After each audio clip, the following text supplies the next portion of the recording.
Today on CityCast Denver. We're taking some time off as the year wraps up, but we didn't want to leave you hanging.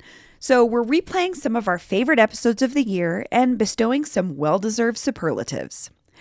Our pick for the guest who was most likely to make your mouth water and your tummy grumble is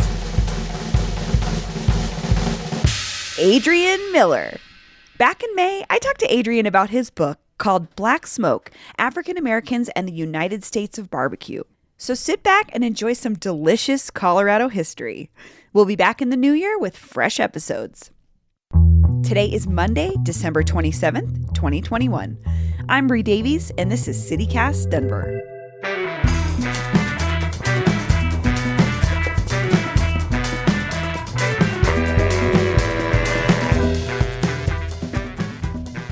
I went to a pig roast once in the mountains where they cooked the pig in this hole in the ground. I gotta say, I didn't love seeing the pig that way before I ate it, but it did taste delicious. And it turns out this has been a popular way to cook meat in this part of the country for a long time. I make references to some Native Americans calling those meat holes. That would be the English translation. When it comes to barbecue, the national debate always seems to revolve around Kansas City, Texas, the Carolinas, mustard-based sauce versus ketchup-based, how long are you smoking your brisket, etc., etc. But what's Colorado's role? How should we introduce you on the show? Oh, so you know what's funny is I had a contest where basically a lot of people created hype names for me. There's like Sultan of Smoke, Pharaoh of Fire, you know, there's a whole bunch of them you can choose from. On the show today, the Sultan of Smoke, the Czar of Char, the Baron of Baby Back, the Titan of Tri-Tip. He's a 3-time James Beard Award winner, and his new book is called Black Smoke, African Americans and the United States of Barbecue.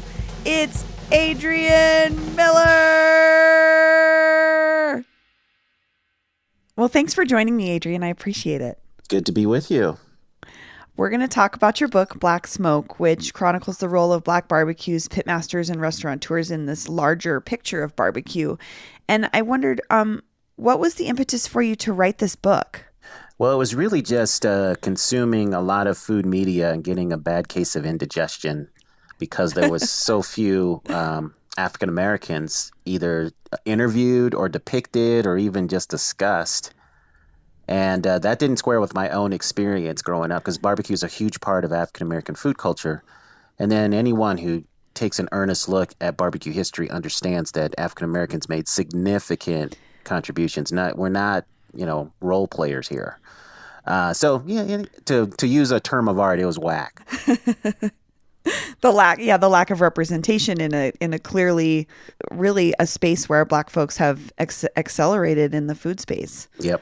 Did you find anything interesting about particularly in and around Colorado or our region in general where barbecue was happening or had any sort of different historical references? Well, what was happening in Colorado was pretty similar to what I would say is the Latino tradition of Mesoamerica. So the idea of an earth oven.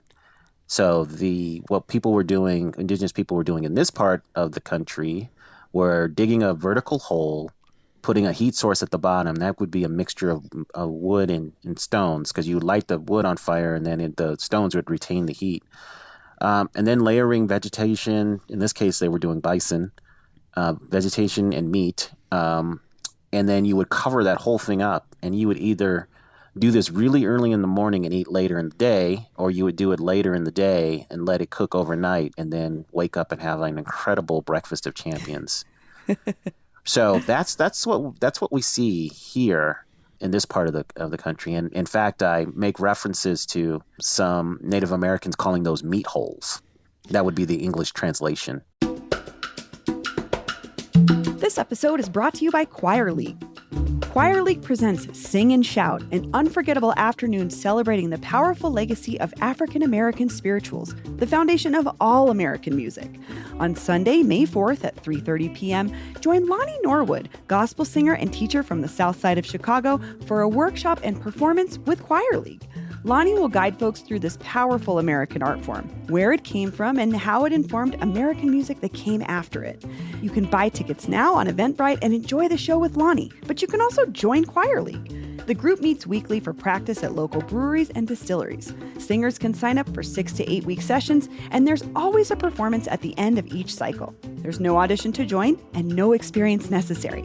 Tickets for the May 4th show with Lonnie Norwood are on sale now at Eventbrite. Just check the link in our show notes. For more information on the program and joining the choir, visit choirleague.com or email info@choirleague.com. What's the barbecue scene like here in Denver historically? Do we have roots here in barbecue? I mean, I know a little bit, but I would say it's not a well-known type of cooking here in Denver. So in terms of Colorado barbecue, the thing is that, we think of barbecue as splintered into all these regional styles and things, but that is really only about 100 years of barbecue history. The first few hundred years, barbecue was pretty much made the same way. It was getting a whole animal, butterflying it, and then cooking it directly over a trench filled with hardwood burning coals.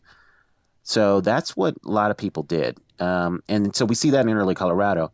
Now, the meat of choice in Colorado was actually lamb and bison. So Colorado has a very long tradition of cooking lambs. In fact, in the 1890s, there was something called Greeley Potato Days. So it was a celebration of the potato harvest.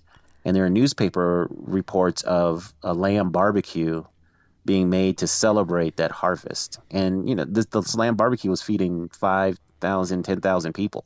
And, we just never really rode that. I was going to say ride that horse, but maybe that's the wrong analogy. But we never really took it to a point where we developed a regional style, which is a missed opportunity on our point. And actually, one of the things I'm just kind of eager to do is I actually want us to have some kind of contest or something where we create a signature barbecue dish.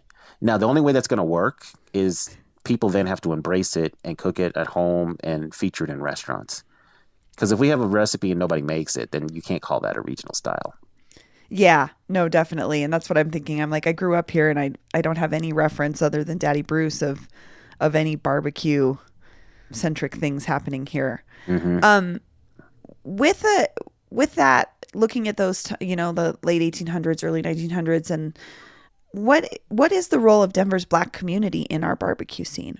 Oh, Denver's Black community is pivotal to our barbecue because you have to understand barbecue is hard work. And so the racial norms of the 18th and 19th century, you could say even into the 20th century, if there was hard work that needed to be done, make African Americans do it. Now, if you didn't want to pay them, you would have enslaved African Americans do it. But essentially, barbecue was not, the craft kind of lens that it's viewed through now. That was not the case back then. It was menial work, which was appreciated because barbecue is delicious, but it was very labor intensive. And so when you go back and look at a lot of descriptions of barbecues, not exclusively, but for the most part, African Americans were doing the labor in terms of cooking it, all the prep work, and then serving it. Now, that changes by the time we get to the later 1800s and 1900s. You start to see more diversity in terms of barbecue cooks and other things like that.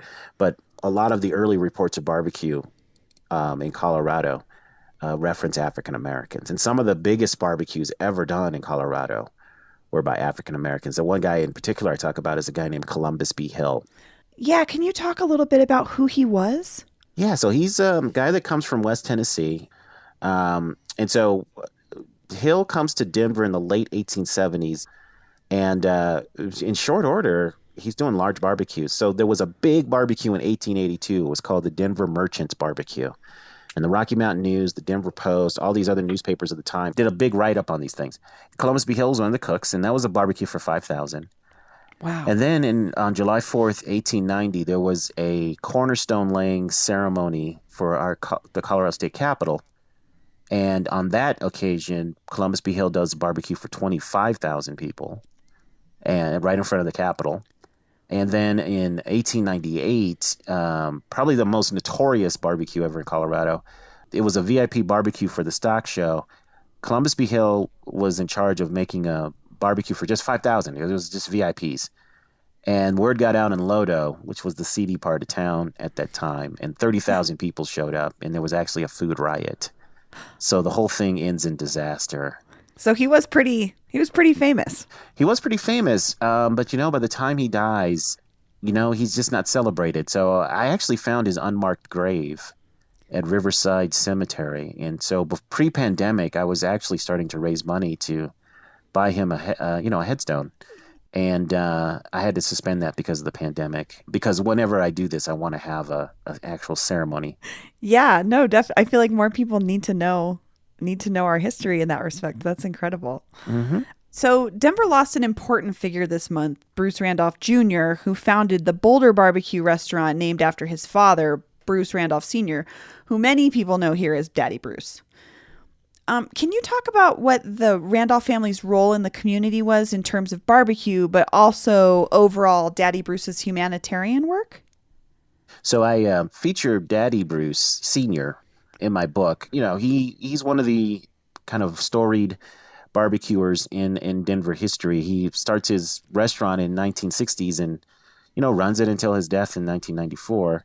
But I put him in the chapter about church barbecue because I wanted to show the example of a man of faith who did a lot as a humanitarian. So if you didn't know Daddy Bruce for his barbecue, you certainly knew about his Thanksgiving meals that he would give away. And that's just the grandiose example of his generosity. If you talk to him and people who knew him, he was generous in so many other ways. But, thousands of people would be fed every Thanksgiving, and he got national press for doing that. Yeah, and I think a lot of people see those, might see the street or see the school and not necessarily realize that he was this incredible humanitarian through food. Do Black-owned barbecue restaurants face different challenges these days in Denver? I'm just thinking about how gentrification has changed the makeup of so many of our neighborhoods, and something that we lose often is the restaurant or the gathering place. Do you feel like that's the case for restaurants too here? Oh, definitely. I mean, we don't have any barbecue places now in Five Points. We don't have any places in kind of urban, the center of Denver, downtown Denver. So most of the Black-owned joints are now in the suburbs or the outskirts of town. And so then that's a reflection of gentrification. And sadly, it's also a reflection of the havoc wreaked by the pandemic. So one of my favorite places was Boney's Smokehouse, which was downtown. Right just off the 16th Street Mall on Champa, but the pandemic just really cut into their business, and they had a large space, so it was just hard to generate income, so they had to close.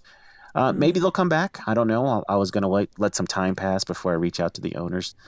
And the thing about gentrification is this: a lot of times Black restaurants are in, they start in a Black neighborhood, and you're the neighborhood joint. But when people leave, whether by choice or for other reasons, then that neighborhood joint becomes a destination restaurant. And unless people make a committed effort to support that restaurant, it just becomes really challenging. Well, barring the pandemic, are there any places that you could recommend for good barbecue in Denver? In terms of Black-owned barbecue, the three places that come to mind, and again, these are either in Denver or just in the surrounding area. So you've got Hungry Wolf Barbecue on Havana, Southtown. And then you've got Winston Hill Barbecue in Centennial. And then in terms just generally, Denver's barbecue scene has just stepped up tremendously. So a place I love is Owlbear Barbecue on 29th and Larimer. You've got Roaming Buffalo. You've got GQ Barbecue. You've got Rolling Smoke. I mean, there's a lot of good places now. Adrian, thank you so much. This has been great. Thank you for having me. Hey, producer Xander McMahon here, wishing you a happy holiday on behalf of the whole CityCast Denver team. And I'm here to remind you that we won't have any fresh episodes until the new year, but stick with us. We have more superlatives to hand out this week that we're super excited about. Also, if you're feeling generous and want to give us a present this holiday season, a 5-star review on Apple Podcasts would be sublime. All right, we'll talk to you soon.